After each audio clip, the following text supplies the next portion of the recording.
Moro! Moi! Mikäs sulla on siinä? Meillä on täällä tämmönen Amerikan ihmepyssy FMK-valmistajalta. Olisiko tää ollut 9C, mikä tää malli on? Tää on makeen näköinen ja makeen värinen pyssy ja sen takia tää kiinnostaa kovasti ihmisiä. Ja ajateltiin, että katsellaan välillä vähän tämmöistä erinäköistä asetta, mistä ehkä niin kuin normaalisti ollaan täällä meillä keskusteltu. Mutta aloitetaan sillä, että ihmetellään täällä tämmöisiä makeita lauseita. Täällä on tietysti Thank you Armed Forces, Proudly American. Ja sitten täältä takaa löytyy tämmönen, mitäs tossa lukikaan, Freedom, Liberty. Niin tämmöiset taglineit nyt on äärimmäisen tärkeitä pyssyssä jostain syystä. Ehkä amerikkalaisille, niin ne haluaa niitä tämmöisiä juttuihin laittaa. Totta kai, varsinkin kun kyse ei ole ilmeisesti millään tavalla mihinkään armeijaan liittyvästä asemallista. Joo, ei. Tää on tehty niinku itsepuolustusaseeksi käytännössä täysin, että tää ei ole ollut minkään asevoimien käytössä ainakaan mun tietääkseni niinku millään tavalla. Joo, ja värityskin on hyvin militaristinen. Joo, kyllä. Näitä löytyy itse asiassa aika monessa värissä ja meillä nyt jostain syystä sattuu olemaan tämmönen sinnertävän vihreän tyylinen kahva tai runko, mikä tää meidän malli on. Mutta löytyy myös tosiaan ihan mustanakin, että jos semmosesta tykkää, niin semmonenkin tarvittaessa sit löytyy. Tää on hyvin tämmönen niinku glockimainen ulkoisesti, se miltä tää näyttää. Ja se on oikeastaan se, mihin ne yhtäläisyydet sen pyssyn kanssa suurin piirtein loppuu. No, jos mietitään hallintalaitteita, niin varmaan aina on hyvät asiat tästä. Niin lippaanvapauteen on tommonen amerikkalaistyylinen nappula, mikä on ihan ok, ei siinä mitään ihmeitä. Ja toi luistinvapauteen on tommonen iso salpa, missä ei ole minkäännäköistä kitkapintaa, että se on vaan tommonen tasainen silleen, mutta toimii ihan riittävän hyvin siihen, mihin sitä on tarkoitus käyttää. Tää kahva on aika huono. Tässä on ihan kivat kumit tässä takana, niin tää pysyy täältä suhteellisen kivasti ja täältä saa niinku ylhäältä otettua kiinni, mikä on aika jees. Mut sit jostain syystä tässä on tämmöiset hölmöt upotukset tässä keskellä tätä kahvaa molemmin puoli. Vähän niinku Walter P99. Joo, kyllä, mutta nämä on niinku merkittävästi huonommat. Et näistä saa kyllä niinku tosi huonosti otteen melkein millä tahansa kädellä. Et jos rekylin hallinnassa mietitään sitä, että me halutaan mahdollisimman paljon kitkaa, kun me otetaan siitä aseesta kiinni, niin tällä sitä ei kyllä kauhean hyvin saa. Tuolla asekädellä kun ottaa tästä kiinni, niin tää jää käytännössä täysin ilman kontaktia, jolloin sulla on kiinni ainoastaan täältä eestä ja takaa. Ellei ole sit jotenkin tosi paksut kädet tai muuten löysä nahka tai muuta. Ja sit kun sä otat tukikädellä täältä kiinni, niin tässä jää vielä suhteellisen iso kaistele, mistä on suhteellisen huono ote. Et siitä saa kiinni, mutta tosi huonosti. Mutta ehdottomasti huonoin asia tässä aseessa on tää laukaisu. Siis tää on jotain aivan järkyttävää. Nyt meillä ei ole lipasta. No. Lipasta aseessa ja patruunapesä tyhjä. Niin etuveto tässä on samanlainen kuin kaikissa muissakin lajityyppisissä edustajissa. Et selkeä etuveto, selkeä seinä ja sen jälkeen saa vääntää ja se liikkuu ja sitten siihen saa laittaa aika paljon voimaa ja se liikkuu koko sen ajan, että se ei ole mitenkään silleen, että tämän seinän jälkeen se on milli. Ja sitten kun sitä saa melkein hampaat irves puristaa ja sitten se laukaisukynnys tulee ja se lähtee, niin se liikkuu edelleen se liipasin. Niin tää on jotain ehkä huonoimpia tämmöisten Striker Fard-aseiden laukaisuja, mitä mä oon ikinä kokeillut yhtään missään. Tää on myös tämmönen, että sun pitää osaa ampua tosi hyvin, jos sä haluat pitää sen aseen paikallaan. Et vaikka miten keskittyy siihen, että se liike on suoraan taakse, niin se ase käytännössä aina tärähtää enemmän tai vähemmän. Et se on ihan hirveä. Eli jonkinnäköinen kokemus. Joo, kyllä. Kokemus on pettymyskin. Kyllä. Ja siis kaikki kokemukset on kokemuksia.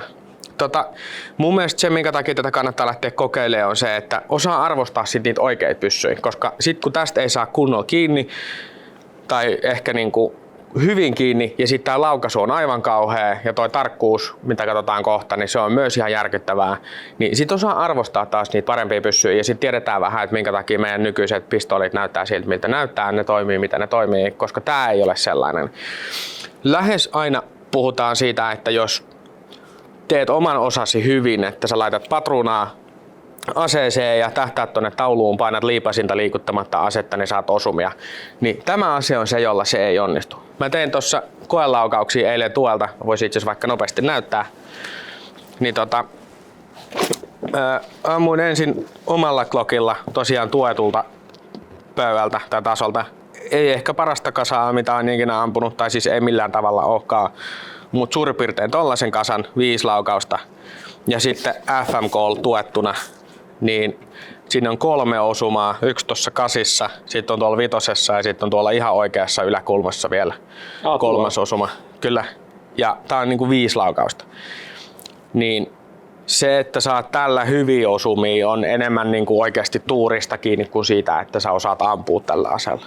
Mut niin kuin puhuttiin, niin kokemuksia. Kyllä tätä kannattaa ehdottomasti kokeilla, jos tämän käsiinsä saa. Tää on perus 9mm kuitenkin, että niin kuin, se ei lompakko mene turhan paksuksi, ei silleen voi sanoa. Ei ole liian kallista ampua kuitenkaan tällä, mutta kyllä tämä niinku joskus kannattaa kokeilla, jos niinku kokemukset ampumisesta kiinnostaa. Ei ampumaharjoittelua, mutta kokemuksia. Just näin. Kokeillaanko? Kokeillaan. Hyvä. Suojataan näkö ja kuulo.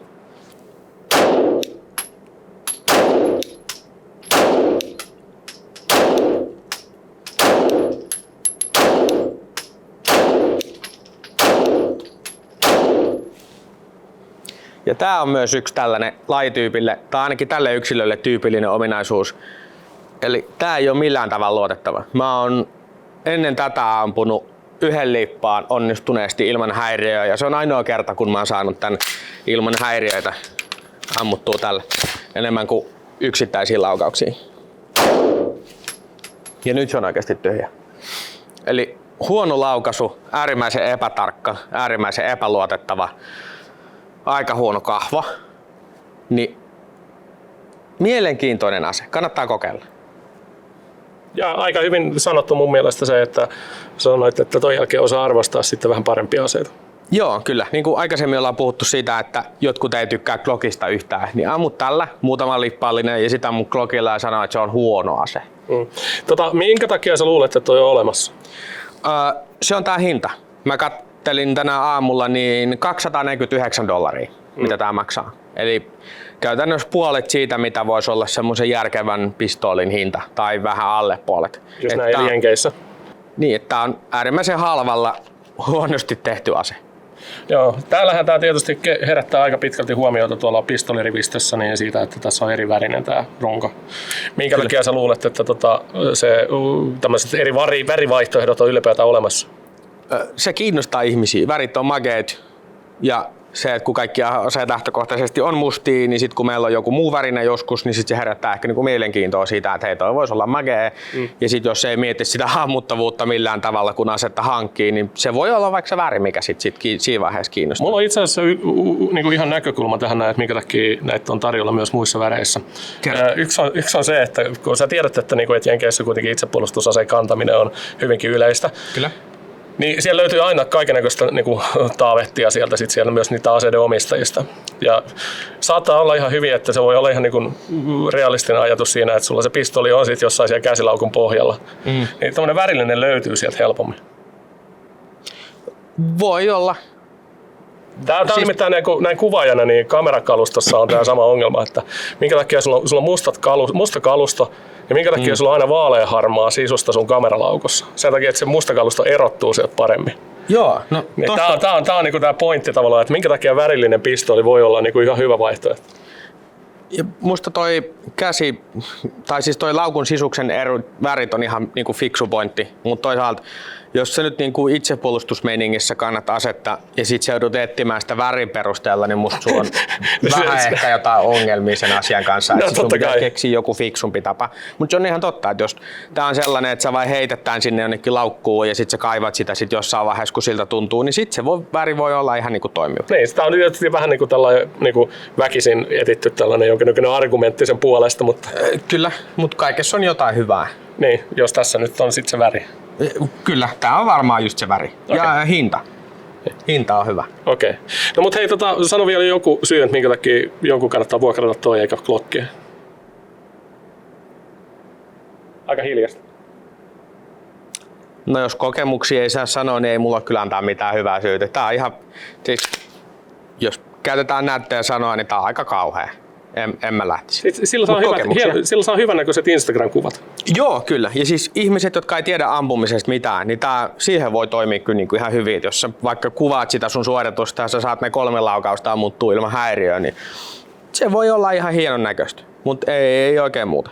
Häiriöpoistotreeniä pystyy tekemään tällä hyvin. Jos sitä haluaa harrastaa paljon, niin siihen tämä soveltuu kyllä niin kuin vallan mainiosti. Hyvä, kiitos. Kiitos.